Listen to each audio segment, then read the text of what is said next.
What's up guys, and welcome to the third episode now of Let's Play TEW 2013 Jim Crockett Promotions. We're going to jump right in to our third episode of World Championship Wrestling. Another one filled with debuts, and we have a debut here right off the bat. Paulie Dangerously comes out. Last week he debuted his first client, Scott Hall, and now he's bringing out Giant Haystacks, who is basically going to act as his bodyguard slash enforcer kind of role of the stable and building up around Paulie. Got a 51. Giant Haystacks got a 96 rating for his giant gimmick. If Giant Haystacks, funnily enough, is a giant, you might not have worked that out. Giant Haystacks is a wrestler from Britain, probably most well known in the 70s and 80s.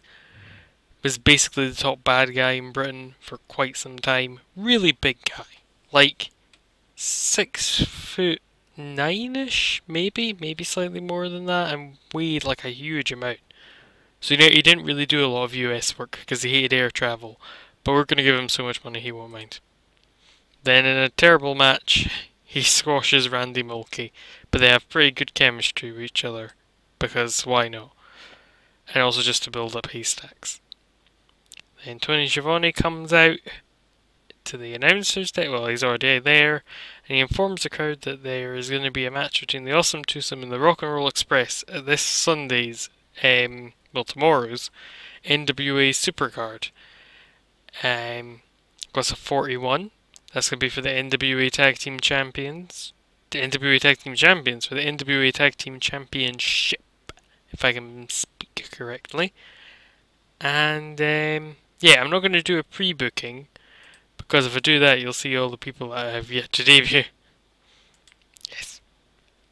It's like this guy, for example. The match that had an average crowd reaction and some decent in-ring action. Bam Bam Bigelow defeated Black Bar in 9:42 by pinfall with a powerbomb. I got a 49.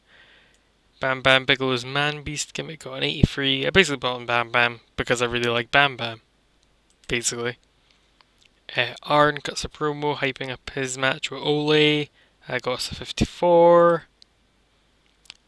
Barry Windham and Ron Garvin say they accept the challenge of the Midnight Express made last week for the NWA United States Tag Team Championship. So that'll be 2 tag team title matches on this supercard that you can only see live if you go to the place wherever it happens to be held when I record that.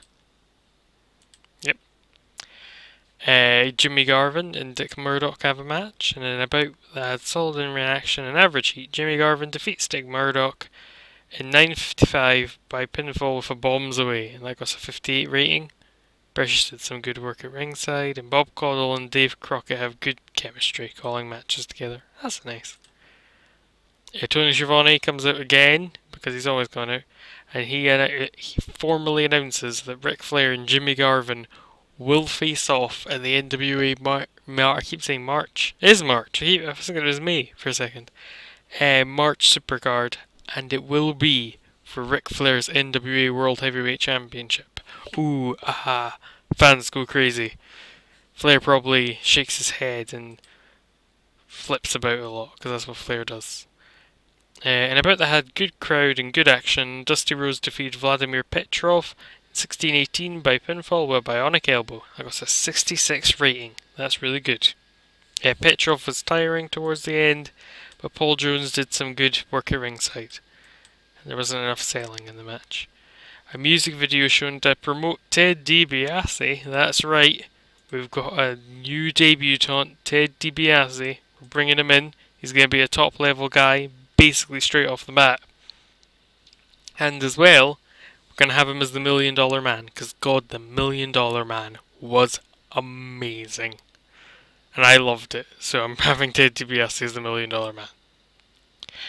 And then about that had great action and a good crowd, Ric Flair defeated Kevin Von Erich in 15:33 after James J. Dillon interfered, and that got a 79 rating, which might be our best match so far, almost certainly.